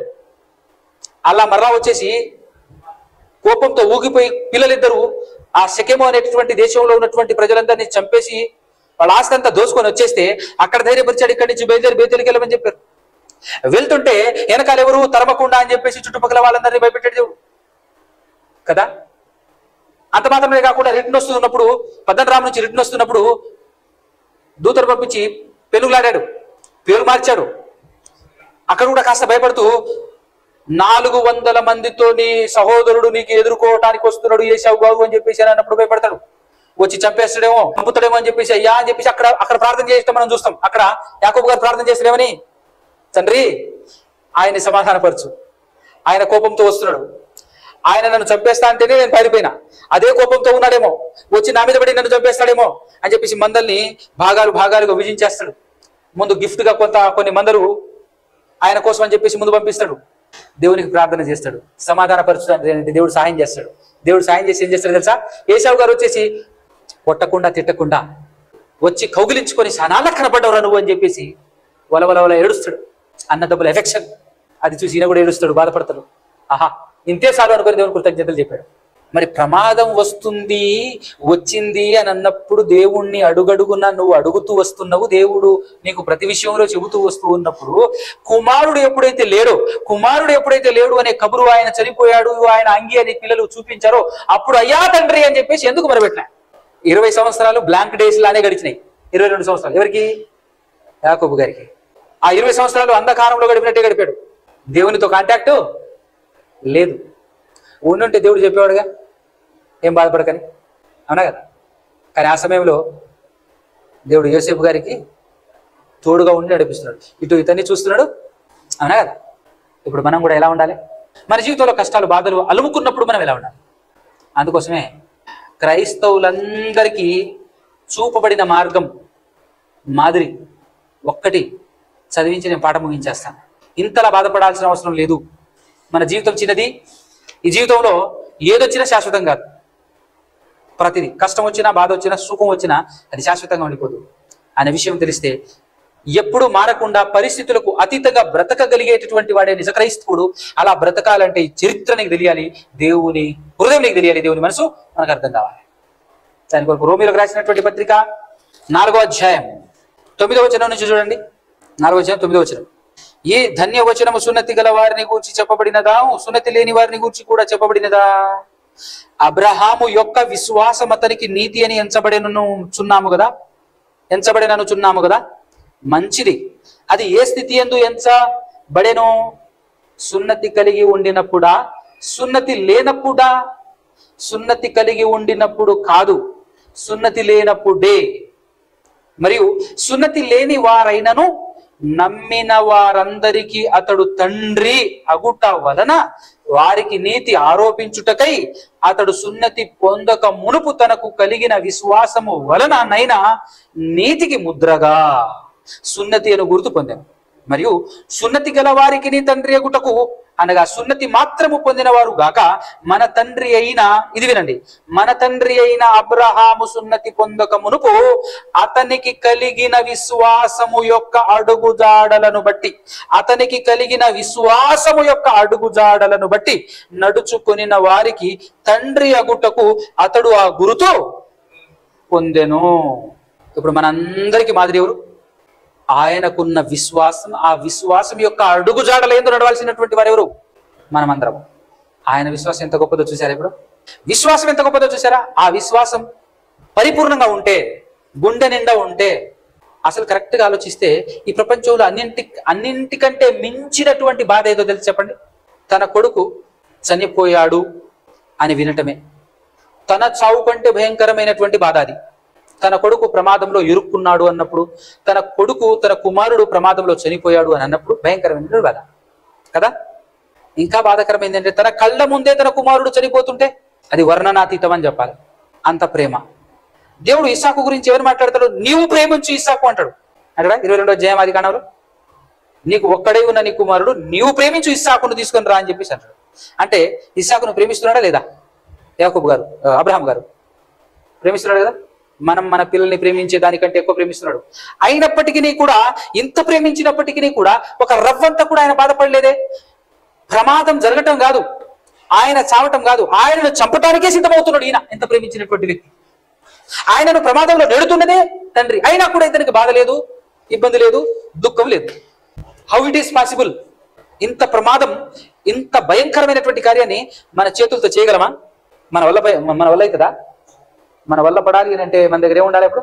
అందుకోసమే మొదటి శతాబ్దపు క్రైస్తవులు చంపుతుంటే సావుకు ఎదురిల్లారు. అది కేవలం విశ్వాసంతో సాధ్యం. ఈరోజు ఎక్కడైనా ఎవరినైనా చంపారు అని తెలిస్తే క్రైస్తవులు అనుకున్నటువంటి వాళ్ళు, పేరుకే క్రైస్తవులు, విశ్వాసం లేనటువంటి వాళ్ళందరూ గొల్లు పడుతున్నారు. అవునా కదా?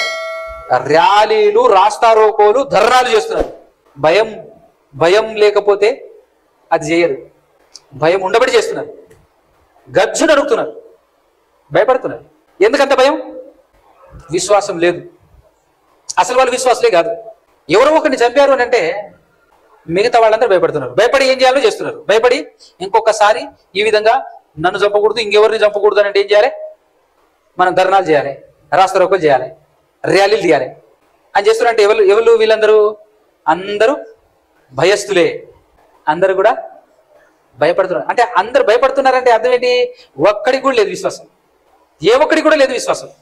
తమ సొంత శక్తి, సొంత బలం, సొంత జ్ఞానం మీద ఆధారపడి సొంతంగా ఏదో చేస్తున్నారు ప్రయత్నం తప్ప దేవా అని చెప్పేసి దేవుని వైపు చూసేటువంటి ప్రయత్నం లేదు.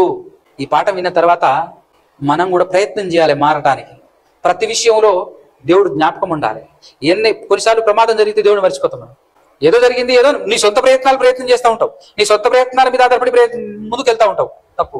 ప్రతి విషయంలో దేవుడు ఏంది ఇలా జరిగింది, ఎందుకు ఇలా జరిగింది? దేవునికి సమస్తం తెలుసు, అన్ని చూస్తున్నాడు, ఆయనకి అన్ని తెలుసు. అన్ని తెలుసు కాబట్టి నువ్వేం చేయాలి? ప్రతిదీ దేవుణ్ణి అడగగలిగేటటువంటి స్థితిలో నేను మనమందరం ఉండాలి. అర్థమవుతుందా? యాకోబు గారి జీవితంలో జరిగిన చిన్న సంఘటనను బట్టి మనం నేర్చుకోవాల్సినటువంటి గొప్ప పాఠం అదొక్కటి తెలుసుంటే 20 సంవత్సరాలు 22 సంవత్సరాలు బాధపడాల్సిన అవసరం ఉండేది కాదు కదా. నిరీక్షణ నా దేవునికి అంతా తెలుసు. ఎందుకంటే చచ్చిపోయాడు, పక్క చచ్చిపోయాడు అనటానికి అంత బలమైనటువంటి ఆధారాలు లేవాడా? చొక్కా రక్తంలో ముంచి తీసుకొచ్చారు, ఓకే. వచ్చింది కొడుకుల్ని నమ్మాడు. అదే కొడుకుల మాటలు అబద్ధం చెప్తే నమ్మాడు. కుమారులు వచ్చేసి అబద్ధం చెప్పారు, నమ్మేశాడు. కుమారులు వచ్చేసి నిజం చెప్తారు, నమ్మడు. అదొకటి చూసుకొని మనం ప్రార్థన చేసుకున్నాం. ఆదికాండం 37వ అధ్యాయంలో 37-31 నుంచి వారు యోసేపు అంగిని తీసుకుని ఒక మేకపిల్లను చంపి దాని రక్తములో ఆ అంగి ముంచి ఆ విచిత్రమైన నిలువుటంగిని పంపగా వారు తండ్రి యొద్దకు దానిని తెచ్చి, ఇది మాకు దొరికెను, ఇది నీ కుమారుని అంగి అవునో కాదో గుర్తుపట్టుమని చెప్పింది. అతడు దానిని గుర్తుపట్టి, ఈ అంగి నా కుమారునిదే, దుష్ట మృగము వారిని తినివేశను, యోసేపు నిశ్చయముగా చీల్చబడిన నేను. నమ్మేశాడా లేదా? విచిత్రం ఏంటంటే ఇంత బాధపడుతుంటే ఏదో ఒకటి చెప్పి ఓదార్చడానికి ప్రయత్నం చేస్తున్నారు పిల్లలందరికీ తెలుసు నిజం. అయ్యా ఆయన చంపలేదు, మేము అమ్మేశామని చెప్పేసి. అమ్మేశామనంటే ఉతికారేస్తాడు ఇక్కడ అని చెప్పేసి భయంతో, మళ్ళీ మనం దోషులం అయిపోతాం అనేటువంటి భయంతో నాన్నకు నిజం చెప్పట్లేదు వాళ్ళు. కానీ చెప్పిన అబద్ధాన్ని ఈజీగా నమ్మేశాడు యాకోబు గారు. కానీ మరలా 45వ అధ్యాయం చూడండి, 24వ వచనం నుంచి చూద్దాం. అప్పుడు అతడు అంటే యోసేపు గారు, ఐగుప్తులో ఉన్న రాజుగా ఉండినటువంటి యోసేపు గారు. అప్పుడు అతడు తన సహోదరులను సాగనంపి వారు బయలుదేరుచుండగా మార్గమందు కలహపడకుడి అని వారితో చెప్పాను. గొడవపడకండి మార్గం మధ్యలో అని చెప్పి పంపించేశాడు. వారు ఐగుప్తు నుండి బయలుదేరి కనాను దేశమునకు తన తండ్రి అయినటువంటి యాకోబునొద్దకు వచ్చి యోసేపు ఇంకా బ్రతికి ఉండి ఐగుప్తు దేశం అంతటిని ఏలుచున్నాడని అతనికి తెలియజేసినప్పుడు అయితే అతడు వారి మాట ఏం చేయలేదట, నమ్మలేదట. అబద్ధం చెప్పినప్పుడు నమ్మాడు, నిజం చెప్తుంటే. అందుకోసమే ఈ లోకంలో ఒక సామెత ఉంటుంది, భలే కనెక్ట్ అవుతుంది. ఇక్కడ చూడండి, ఏ మనిషి అయినా సరే అబద్ధాన్ని నమ్మినంత ఈజీగా నిజాన్ని నమ్మడట. అక్కడ చనిపోయాడు అని చెప్పేసి చెప్తే ఆ అబద్ధం, చనిపోయాడు అనేది అబద్ధం, ఆ అబద్ధం చెప్తే వెంటనే నమ్మేశాడు. ఇదిగో ఇంకా బ్రతికే ఉన్నారు అని నిజం చెప్పారు వీళ్ళు వచ్చేసి, నమ్మట్లే. అర్థమవుతుందా? మనిషి అబద్ధాన్ని నమ్మినంత ఈజీగా నిజాన్ని నమ్మడు. ఎందుకు నమ్మడు చెప్పండి? ఒక మాట, వీడు మనిషే కాబట్టి. ఏ మనిషి అయినా సరే, మనమందరం మనుషులమే కాబట్టి, వీడు మనిషే కాబట్టి అని అంటే జనరల్ వీలు మాట్లాడుతున్నాను. ఇక్కడ యాకోబు గారి గురించి మాట్లాడట్లా. నాకు తెలుసు మనుషులు మంచి చేయటం అరుదు, మనుషులు నిజం మాట్లాడటం అరుదు. కాబట్టి వాడు నిజం చెప్పినప్పుడు సందేహించాల్సిన పరిస్థితి, వాడు నిజం చెప్పినప్పుడు అబద్ధం చెప్పినప్పుడు తక్కువనే నమ్మేస్తుంటాడు. అర్థమైందా? బతికే ఉన్నాడు అనే నిజాన్ని నమ్మలేదు, చనిపోయాడు అనే అబద్ధాన్ని మాత్రం నమ్మాడు. అర్థమవుతుందా? సో ఈ పాఠాన్ని బట్టి మనం నేర్చుకోవాల్సినటువంటి పాఠం ఏంటి? ఏ విషయంలోనూ బాధపడాల్సిన అవసరం లేదు. సమస్తం దేవుని సమక్షంలో జరుగుతున్నాయి, దేవునికి తెలిసి జరుగుతున్నాయి. అది కూడా నీ జీవితంలో ఏం జరిగినా కూడా వాడు గుర్తుపెట్టుకో, నువ్వు చేసిన దాన్ని బట్టే జరుగుతాయి తప్ప నువ్వు చేయని దాన్ని బట్టి అయితే జరగదు అనేది కూడా వాస్తవం. మనమందరం యాకోబంధ నీతిమంతులం అయితే కాదు కదా. మన జీవితంలో కష్టాలు బాధలు అలుముకున్నాయి అని అంటే అది మన ద్వారా జరిగినటువంటి మిస్టేక్లు కూడా ఉండొచ్చు. మనం వేసే రాంగ్ స్టెప్లు, మనం మాట్లాడే తప్పుడు మాటల వల్ల కూడా ఉండొచ్చు. కానీ యాకోబు గారి జీవితంలో అలా కాదు. యాకోబు గారి జీవితంలో జరిగింది అలా కాదు. యాకోబు గారు నీతిమంతుడు కాబట్టి యాకోబు గారిని కాపాడాలి అనేటటువంటి ఉద్దేశంతో, వాళ్ళను పోషించాలి, రక్షించాలి అనే ఉద్దేశంతో దేవుడు 20 సంవత్సరాల తర్వాత రాబోయేటటువంటి కరువులో నుంచి ఈ కుటుంబాన్ని కాపాడాలనుకున్నాడు. అందుకోసమే ఆ కరువు 20 సంవత్సరాల తర్వాత రాబోతుంటే 20 సంవత్సరాలకు ముందు ప్రణాళికలు వేశాడు ఆ కరువు నుంచి తప్పించడానికి దేవుడు. అది లెక్క. కనాను దేశంలో బ్రతుకుతున్న వీళ్ళు వరుసగా 7 సంవత్సరాలు కరువు వస్తుంది. ఆ కరువులో వీడు బాధపడకూడదు, ఇబ్బంది పడకూడదు, చావకూడదు. నిజానికి ఆ కరువు ఎందుకు రప్పించాడు దేవుడు? అసలు కరువు రప్పించేదే దేవుడు కదా. దేవుడు కారణం లేకుండా కరువు రప్పించాడు. కరువు వల్ల ఏం జరుగుతుంది? చాలా మంది మనుషులు చచ్చిపోతారు. ఇప్పుడు ఐగుప్తులో మాత్రమే ధనం ఉంచాడు. కరువు వస్తుందనే విషయం ఐగుప్తు రాజుకు మాత్రమే చెప్పాడు. అవునా? చెప్పి అక్కడ మాత్రమే ధనం సమకూర్చాడు, ధాన్యం సమకూర్చాడు. ఆ ధాన్యం దగ్గరికి యాకోబును చేర్చాడు. కానీ మిగతా ప్రపంచం అంతా వాళ్ళ పరిస్థితి ఏంది? వాళ్ళని ఎండగట్టాడనే కదా. ఎందుకు ఎండగట్టాడు? మాట వినలేకపోవటం వల్ల, పాపాలు చేయటం వల్ల, హద్దు మీరటం వల్ల మిగతా వాళ్ళందరికీ బుద్ధి చెప్పటం కోసమే ఆ నిర్ణయం తీసుకున్నాలి. వరుసగా 7 సంవత్సరాలు కదా. మామూలు విషయం కాదు, చిన్న విషయం కాదు. ఒక్క డ్రాప్ వర్షం పడకుండా 7 సంవత్సరాలు ఇప్పటికీ కూడా స్టార్ట్ అయితే మాత్రం మామూలుగా ఉండదు ప్రస్తుత ప్రపంచంలో. ఎక్స్పెక్ట్ చేయండి ఒక్కసారి. 7 సంవత్సరాలు ధాన్యం పండనివ్వకుండా, ఒక్క చుక్క డ్రాప్ కూడా వర్షం పైనుంచి కురవకుండా 7 years మెయింటైన్ చేశాడు అనుకో దేవుడు. సగం ఖాళీ అవుతారు. ఓన్లీ 7 years దుమ్ములేసిపోద్ది కదా. అది లెక్క. అందులో నుంచి నీతిమంతుల్ని కాపాడాలని నీతిమంతుని కుటుంబాన్ని జ్ఞాపకం చేసుకున్న దేవుడు 20 సంవత్సరాల ముందు నుంచి ప్రణాళిక చేశాడు. ఎంత చక్కటి ప్రణాళిక చేశాడు తెలుసా? రాజుల్లా బ్రతకాలి తన కుటుంబం అనుకున్నాడు. నీతిమంతుల కుటుంబం ఆపదల్లో కూడా రాజుల్లా బ్రతుకుతారు అనే ప్రాక్టికల్ కనబడుతుందా లేదా? భయంకరమైనటువంటి కరువులో రాజు కుటుంబానికి చెందిన వారుగా బ్రతికారు అక్కడ వాళ్ళు. అంటే ఎంత దర్జాగా బ్రతికినాలి చెప్పండి ఐగుప్తులో. ఇందులో చాలా విషయాలు ఉన్నాయి మనం నేర్చుకోవడానికి. ఇంకొకటి ఏంటంటే 7 సంవత్సరాలు సమృద్ధి పంట, 7 సంవత్సరాలు కరువు వస్తుంది అని చెప్పేసి చక్కటి కళ దేవుడు ఎవరికి ఇచ్చాడు? ఫరోకి ఇచ్చాడు. ఆ కళ భావం చెప్పడానికి అని చెప్పేసి జ్ఞానులు, అక్కడ ఉన్నటువంటి ఏమంటారని మంత్రజ్ఞులు, శకునగాండ్రు చాలా మందిని పిలిపించి అడిగితే ఒక్కడు కూడా దాని భావం చెప్పలేదు. దాని భావం ఎవరు చెప్పారు? యోసేపు చెప్పాడు. యోసేపు చెప్పడంతో ఫరో ఏమన్నాడు? నిన్ను మించిన తెలుగులో ఉన్నాడు మా దేశంలో కానీ ప్రపంచంలో కానీ, ఎంతటి జ్ఞానవంతుడు నువ్వు అన్నాడు. కానీ ఇప్పుడు ఇంత జ్ఞానం యోసేపు జ్ఞానం నుంచి వచ్చింది అంటే దేవుడు ఇవ్వకపోతే దేవుడికి జ్ఞానం వస్తుందా? ఆహా, దేవుడు ఇవ్వకపోతే మనమందరం ఎర్రిపప్పలం అన్న సంగతి గుర్తుపెట్టుకోండి. ఈరోజు ఎంతో కొంత జ్ఞాన ప్రదర్శన నువ్వు చేస్తున్నావు అని అంటే నీకు ఇస్తున్నది దేవుడు. నేను వెర్రివాడిగా కూడా చేయగలడు దేవుడు. సమయోచితమైనటువంటి జ్ఞానం నీకు ఇవ్వకపోతే నీ పరిస్థితి ఏంది? నష్టాలు, కష్టాలు, మోసాలు, దగలు జరిగి సర్వనాశనం అయిపోతావు. సో జ్ఞానం ఇచ్చేది కూడా దేవుడే. నువ్వు జ్ఞానవంతుడుగా పిలువబడుతున్నా అంటే కారణం దేవుడు. తెలివైన వాడిగా నువ్వు లోకంలో రాణిస్తున్నావు అని అంటే కారణం దేవుడు. ఇలా అనేక విషయాలు మనం నేర్చుకోవచ్చు దీని ద్వారా. అందుకోసమే వాళ్ళ చరిత్ర చదివితే చాలా విషయాలు బోధపడతాయి, బయలుపడతాయి. చదవండి, 1-4 సార్లు చదవండి అని చెప్పేసి ఎందుకు చెప్పాను? అందుకోసం. నీతిమంతులను కాపాడటం కోసం దేవుడు చేసిన ప్రణాళిక చూడు ఎంత గొప్పగా ఉందో. వా అనట్లేదు. అందుకోసమే ఎంతో బిఫోర్గా తాతని ఇక్కడికి తీసుకొచ్చాడు. ఈ విషయంలో ఎన్ని ప్రణాళికలు ఆయన దృష్టిలో ఉండేవో మాకు తెలుసా? అందుకోసం ఏం జరిగినా కాస్త ఓపికతో, సహనంతో సాగటం. ఆయన ఇంత దూరం ఇక్కడికి నడిపించాడు అని అంటే ఆయన ప్రణాళిక అదనమాట. ఆయన ప్రణాళికే ఆయన తెలుసుకోవటానికి కనబడుతున్నటువంటి దృశ్యమే సాక్ష్యం. ఓకేనా? చదవండి ఈ విధంగా ఆదికాండం. ప్రతి సిచ్యువేషన్, ప్రతి సందర్భాన్ని ప్రతి వ్యక్తి యొక్క జీవితం అద్భుతమైనటువంటి పాటలు మనకు నేర్పిస్తుంది. అలా నేర్చుకుంటూ ముందుకు సాగాలని కోరుకుంటూ మాట ముగిస్తున్నాను. కళ్ళు మూసుకొని తల చిన్న ప్రార్థన చేసుకున్నాం. పరిశుద్ధుడా, పరమాత్ముడా, పరమేశ్వరుడా,